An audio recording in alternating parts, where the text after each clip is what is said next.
Is this your first time in Denmark? It's actually not, but I only very briefly passed through Copenhagen on my way to a dear friend's wedding in Sweden quite a few years ago, and this trip is very short, so I know I will have to come back because I've heard that some of the best restaurants are to be found only a stone's throw from here. That is true. You'll have to come back.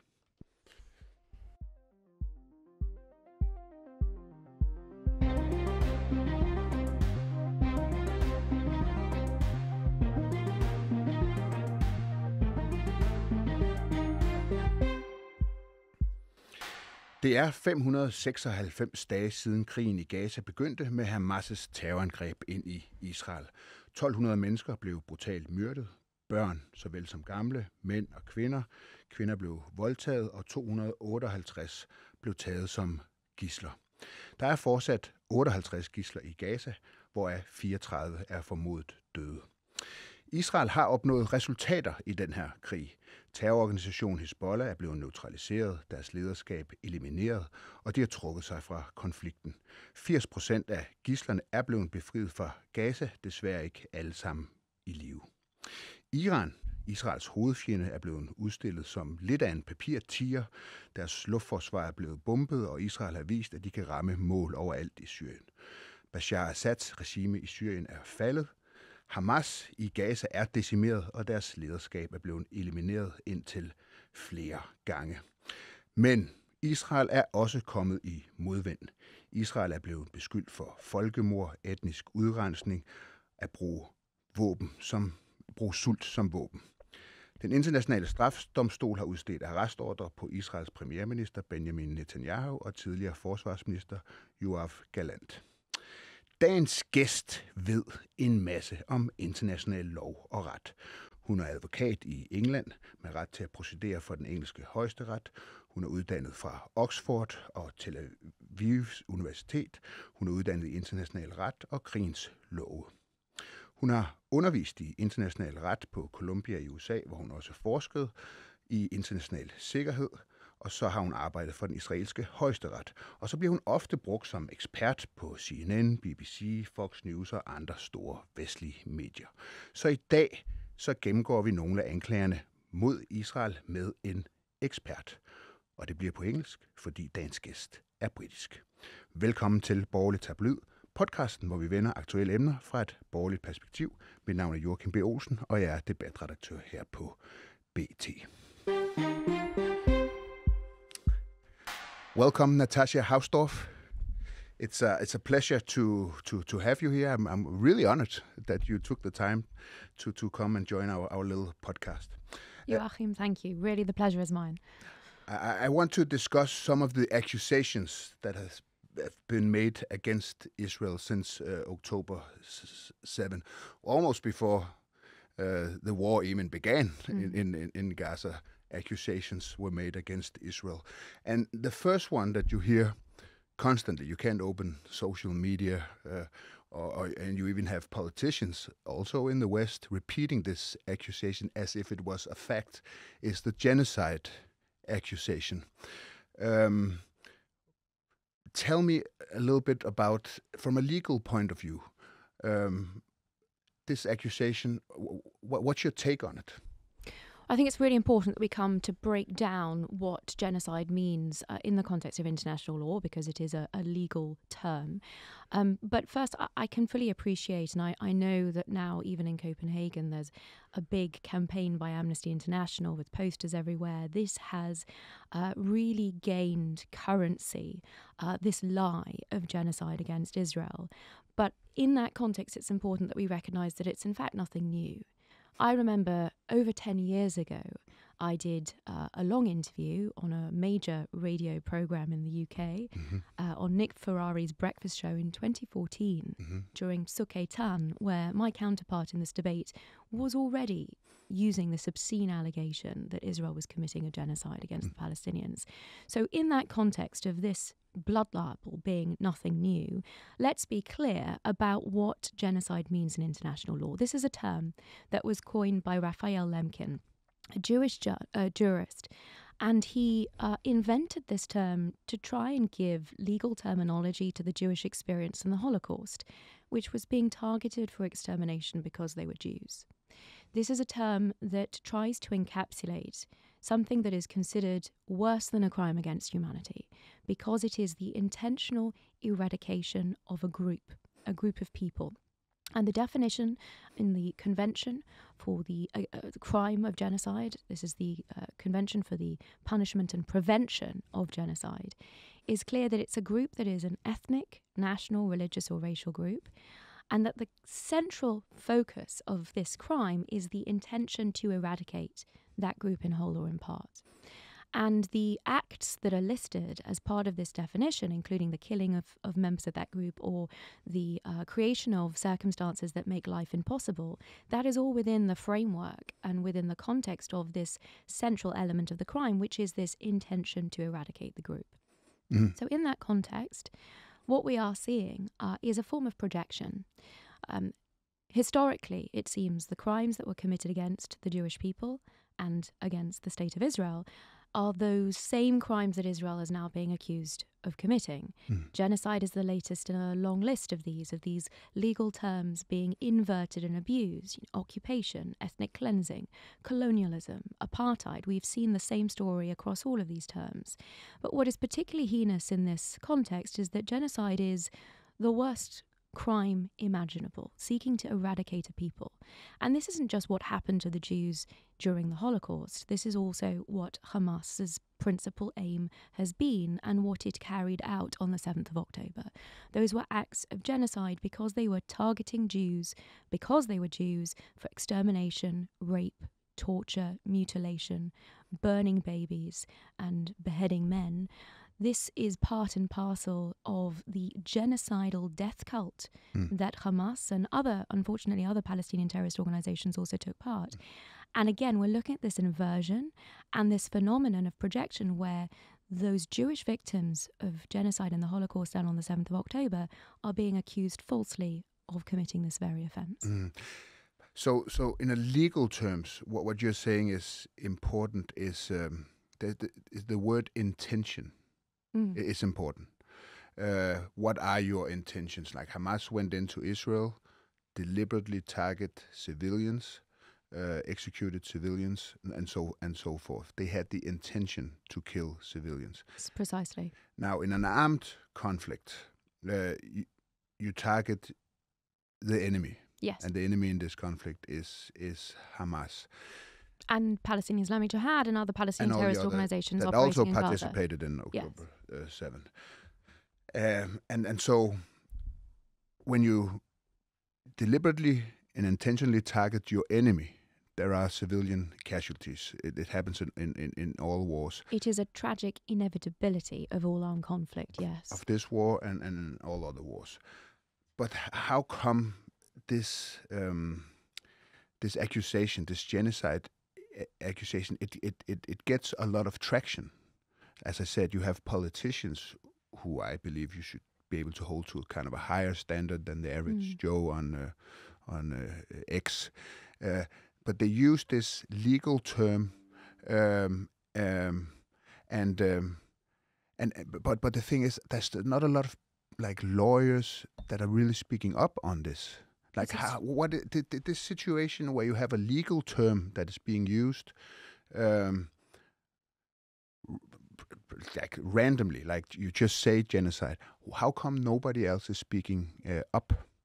Well, firstly, I don't think it's random at all. I think this has been carefully orchestrated. And as I indicated at the beginning of my explanation, it's not new. There is another phenomenon which is at work here, which is unfortunately a capturing of the legal academy. And we have seen this across universities for decades, which has played very strongly into this phenomenon that we are seeing, which is the weaponization of international law. So all of those terms that I set out, they're legal terms, or at least they were before they were so badly abused in this context of lawfare against the Jewish state. But your question, and I share to a certain extent your bafflement as to how it is that something so obviously false, quite apart from the fact, and some people put it in these terms, which is quite stark, if Israel wanted to commit a genocide in Gaza, it would have done so in the first week. Every element of Israel's conduct of this war has demonstrated the opposite, that it is seeking to preserve Palestinian civilians and their lives, seeking to evacuate them. It conducts targeted strikes against Hamas, even though they are using civilians as human shields. It conducts a proportionality analysis. All of this, the detail, is thrown out of the window by those that either in seeking to support Hamas or simply because they know no better, are repeating this genocide lie. But it has been facilitated by what we have witnessed across the legal academy, across politics, and this is pretty significant given where in the world we're having this conversation. This is a part of the world in which civil society organizations have almost a godlike status. There is a sacred nature to so many of the NGOs that have been at the center of propagating this blood libel against the Jews. Now, these were NGOs that were set up for good purposes, with lofty ideals and ambitions, but they have also been entirely taken over in this war of annihilation against the Jews, because everything that is being put out, these falsehoods, and when I say a modern blood libel, I'm referring to the ancient blood libel that used to be very commonly believed, that Jews killed Christian children to use their blood in religious ritual. It is here in its modern form, in this lie that Israel is targeting civilians, or that Jews are killing children for sport, or this lie that 14,000 children were facing starvation in 48 hours that got around the world before the truth had the chance to get its pants on.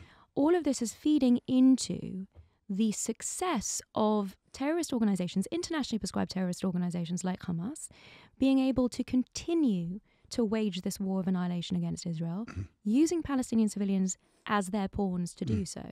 So in this appalling inversion of reality and of law, of the facts, it is a desperate state of affairs that these organizations, civil society organizations that once served these lofty ideals, have in fact been weaponized to prolong this conflict, to support terrorist organizations, to promote blood libels against the Jewish state. And the people that are truly suffering, apart from the Israelis in this case, are the Palestinians. Palestinians that I would just add have been uniquely forced to remain in a war zone for over a year and a half. In no other situation in the world, in history, has something like that manifested. But this is something that these organizations have given their endorsement to by claiming that allowing Palestinians to flee would in some way contravene international law.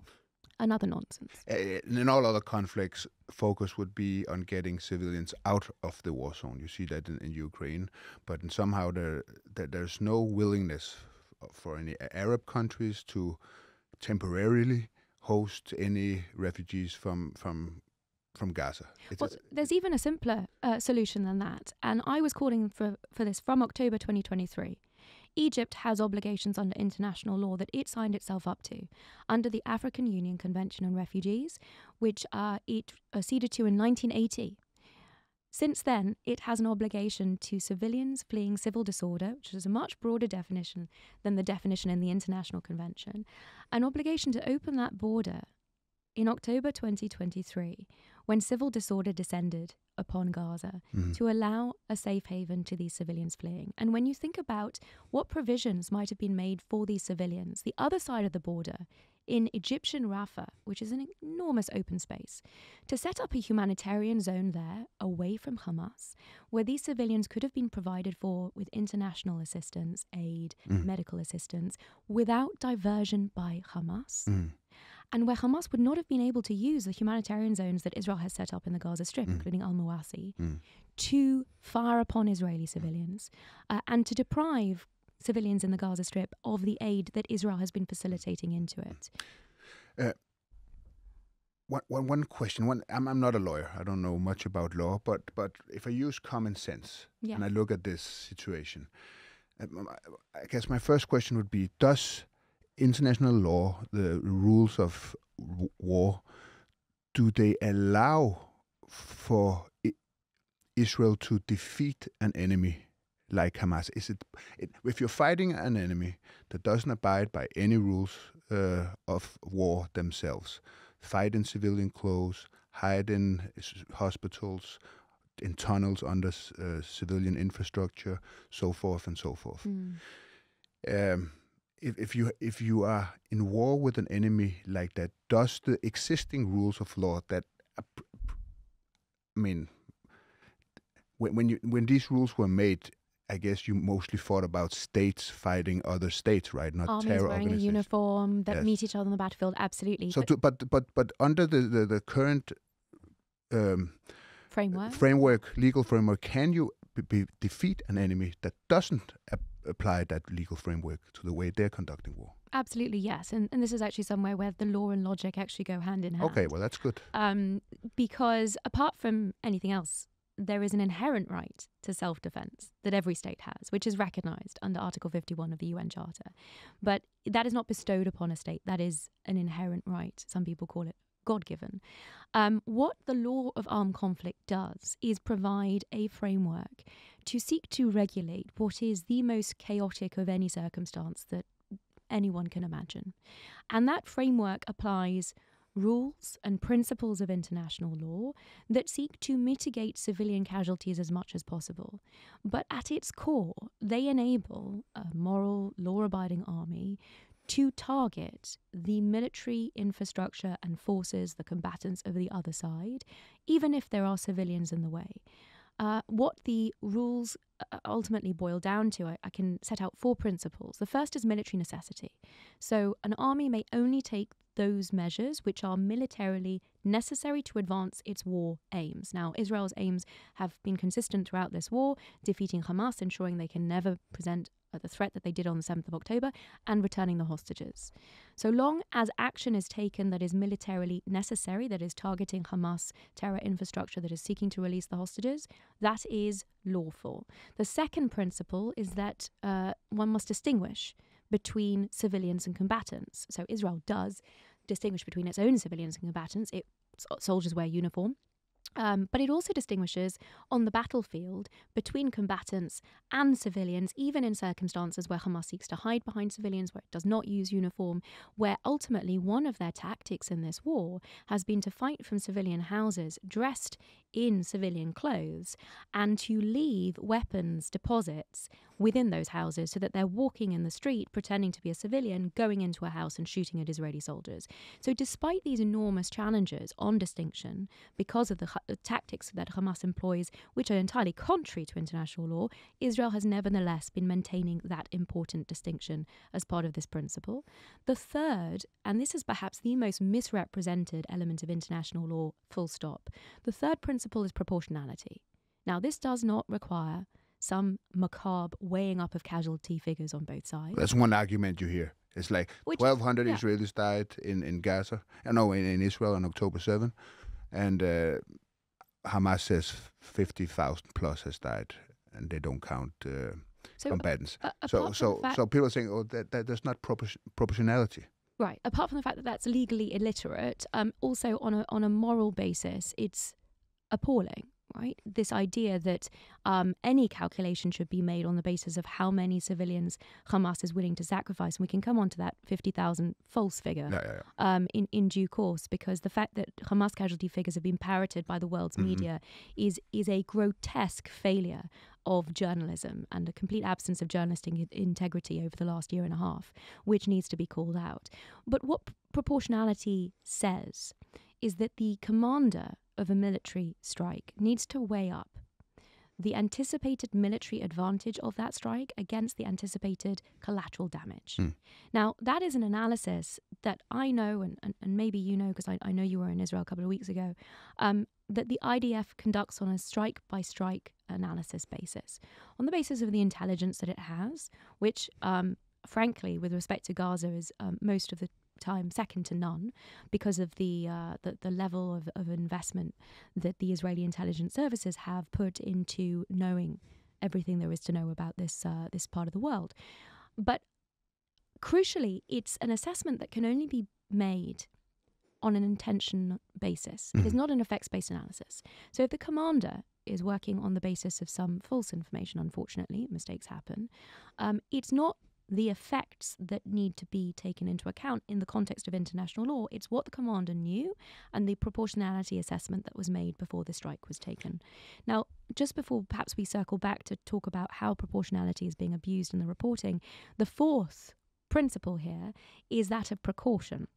And that requires that reasonable precautions are taken, whatever is practicable, whatever is feasible in the context of targeting the enemy, to prevent civilian casualties. And in this respect, Israel acts in an unprecedented fashion. It takes more measures than any other army in history to prevent civilian casualties. And that's through giving warnings of strikes. Has anyone ever wondered why we have so much footage of strikes in Gaza? It's because the cameras are set up in advance, because the people know where is going to be hit, because Israel gives these warnings, which are specific often as to the buildings that are going to be targeted.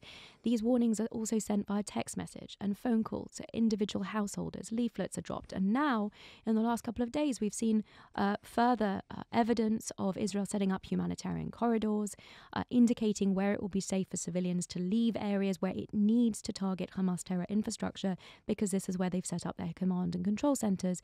You mentioned hospitals. They also use schools, clinics, ambulances, UN facilities, UNRWA facilities, also to hold hostages. We've heard testimony from hostages, including Emily Damari. But the point is that these precautions that are taken, and they also apply to the munitions that are chosen and to the type of tactics that Israel deploys, to the detail of how a particular building is struck, so that the direction, the angle of the impact limits the amount of debris and collateral damage that one might have as a result of this strike. So these detailed efforts that are made in terms of precaution are essentially taken together with the military necessity, with the distinction, with the proportionality, with the precaution, and they inform every individual strike that Israel takes and every military maneuver that it conducts on the ground in Gaza. One thing I will say, and it's in relation to people calling this action disproportionate, is that no one, without the information that has informed these military decisions, is able to issue any assessment on the lawfulness of Israel's conduct, because they simply do not have the information that informed when, how, why, with what munitions these strikes were taken. There are, importantly, a couple of key allies with whom Israel has shared some of this very sensitive intelligence. The US and the UK are included. And it is very important that they have consistently been clear. They do not have concerns with respect to international humanitarian law and Israel's targeting and proportionality. And so many legal experts and military experts have come out to say that other Western militaries, modern moral armies, would not be able to compete with the standard that Israel has set, which in fact goes well above what international law requires. Let's also just be clear that international law in armed conflict sets a basic standard. It's a minimum standard. Israel surpasses this in every respect. And yes, I'm afraid it is completely contrary to what you will hear from politicians in the media and increasingly, I think, on social media also. But nevertheless, Israel is being criticized. Falsely, in my opinion. It needs to be pushed back. And I agree with that to a degree where I'm thinking that, like, it's very sympathetic that you warn of a strike ahead, give civilians a chance to clear the area, but don't you risk, I mean, Hamas gets that message too, right? It does. Don't you, like, risk prolonging the war by saying where you're going to strike in advance? Absolutely. And I imagine that's one of the reasons that progress has been so slow. Let's be clear, progress has been made over the last year and a half, not just against Hamas, but also against Hezbollah. But part of the shift, it seems to me, in public opinion now, seems to be on the basis of how long this operation has taken, Operation Iron Swords, as Israel has called it. Even the United Kingdom and David Lammy, the Foreign Secretary, coming out, enough is enough now. It's gone on long enough. Put a stop to it. Which is bizarre and certainly counterintuitive in terms of the very slow methodological manner in which Israel has progressed here in order to try and prevent civilian casualties. It's entirely out of touch with that and the realities on the ground. But I would just also highlight that these measures are taken despite the inevitable consequences and the military casualties that Israel has suffered. This is an army that is a conscription army. And so every casualty is felt in Israel by the nation in a way that I just don't think resonates quite in the same way in other countries. And despite that, this high standard has been maintained, despite the cost in blood that Israel has paid through taking these extraordinary measures to protect Palestinian civilians. It continues to keep to those incredibly high, unparalleled, unprecedented standards. There are two more. We could speak for a long time, but there's two more things. Just I need to hear your comments on. Right now, it's the discussion of aid. Like Israel has ceased with bringing in aid to Gaza. You have this whole. You mentioned the story with the 14,000 babies that were supposedly going to die within 48 hours. And that was walked back, but unfortunately far too late. Yeah, I know. I called it out on X. It's not going to happen. It was so obviously false, and it turned out to be false. But this cutting off aid in a legal framework, can you elaborate on that? Just before I do, and talking about what international law requires here is really critical, I do want to take issue with this notion of cutting off aid. Yeah, but that is, what I'm doing is... I'm not arguing with you. No. I want to set the record. This is the narrative out there, right? Yes, of course, absolutely. And it's so important to have the opportunity to address it because it's false. Mm-hmm. Yes, aid stopped going in after the ceasefire, but across that 2-month ceasefire, over 25,000 lorries, I believe. Let me just double check the figures. That's why I brought the laptop with me. Across that, 25,200 aid trucks carrying 447,538 tons of aid entered during the hostage release deal. So the estimates as to how long that aid should have lasted are between 5 to 6 months. We're 2.5 months out from the end of that deal when aid stopped going in. Joachim, what's happened to all that aid? Yeah. Now, Israel has now, over the last few days, started to release aid in again. But the notion that 6 months of aid can disappear in less than 2.5 should be raising questions in the international community. And this is recorded. It's recorded how much aid... It's all on the COGAT. Yes. I'm reading this off of the COGAT website, so I can tell you that as a total, across the war, 1,782 tons, 948 tons has gone in terms of humanitarian assistance. Now, this is aid that Israel has facilitated into the Gaza Strip from various different sources. One of the major problems is that a lot of the international reports, the IPC report, some of the Famine Review Committee commentary, has not taken into account all of the aid that has gone in. They have decided only to look at what the UN has facilitated in or distributed, or they have ignored private sources of aid. The fact is, the authoritative source of the level of aid that has gone in is on the COGAT website. I encourage everyone to go and have a look at it. One thing that surprised me about that, and that is the UN doesn't deny this, is that the aid that they record going into Gaza is the aid that comes in through the organizations that they work with, which I think is less than 30% of the total aid going in. So all and they write this. There's in the small print. Yeah, in the small print they write this. But so whenever you hear the UN talk about aid going in, it's only the aid that they are somehow connected to through their partners. In other words, it's a lie when they present it as though it's the total aid that is but going it's in. like one of those things where I also think journalism has failed. Right. But it's like of course, it is true that aid is going in, but the impression that is made is that it's the only aid going into Israel. That's what is reported in the media, but in fact, it is not. There are many other organizations that bring in aid that are not through the UN. They're not affiliated with the UN. So I appreciate that these numbers, and I should explain that COGAT is the unit of the Israeli Defense Forces whose sole responsibility is the provision of humanitarian assistance to civilians in armed conflict. And so they are the authority on the levels of aid that is going in. But these numbers, frankly, they don't mean that much to me. They might not mean that much to you. There was a study that was conducted last year by a group of academics, including nutritionists, that didn't just look at the volume of aid, but also the nutritional content. What was going in over a period of 7 months, from January to July last year. And they determined that an average of over 3,000 calories per person per day was going in. Now, that's significantly in excess of the NHS guidelines on the recommended daily calorific intake. I'm imagining there is something similar in Denmark.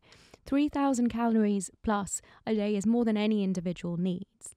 That is the level that was supplied across that period. And if they had time to be able to conduct studies across the rest of it, I'm sure that they would.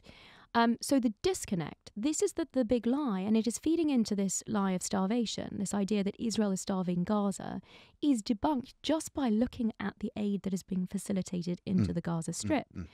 On top of that, of course, we are seeing photographs of supposedly starving children being used to justify in the media this canard that Israel is starving Gaza.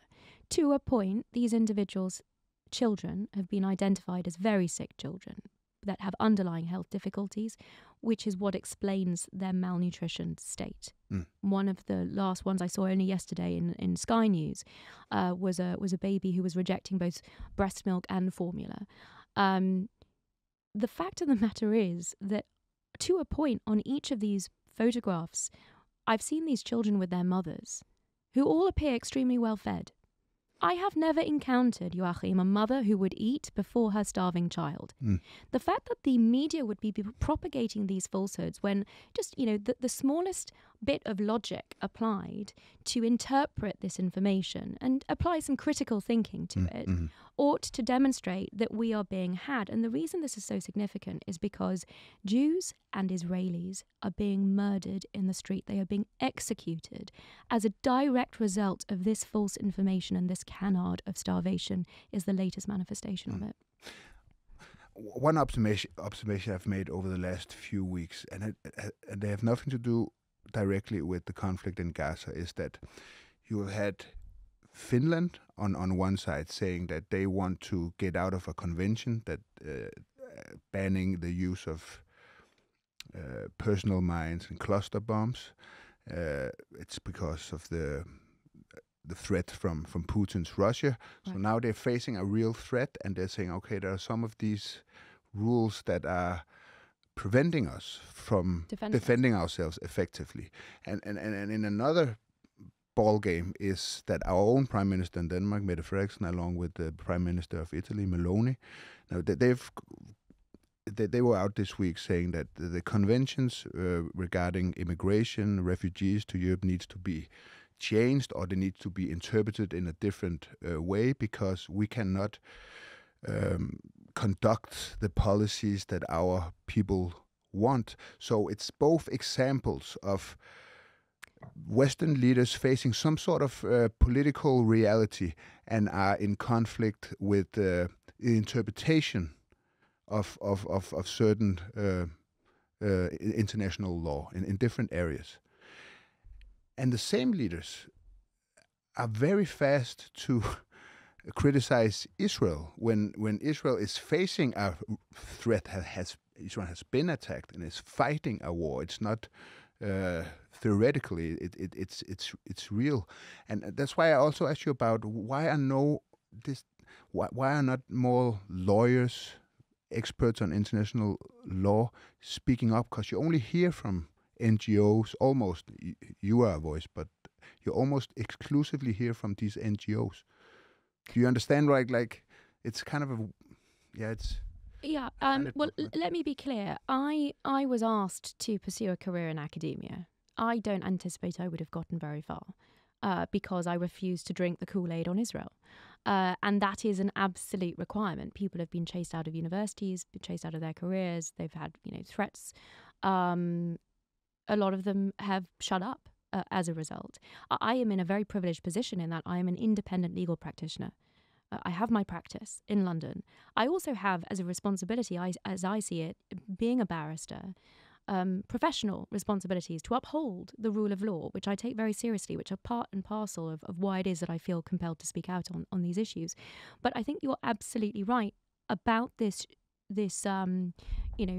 hypocrisy and double standards. Isn't it interesting? And in the UK, we would say, when the chickens come home to roost, when other Western liberal democracies are facing similar threats, their perspective maybe begins to shift. Now, I have been saying for a very long time that this fight is not just Israel's fight. It is a fight against Western civilization that Israel happens to be on the front lines of.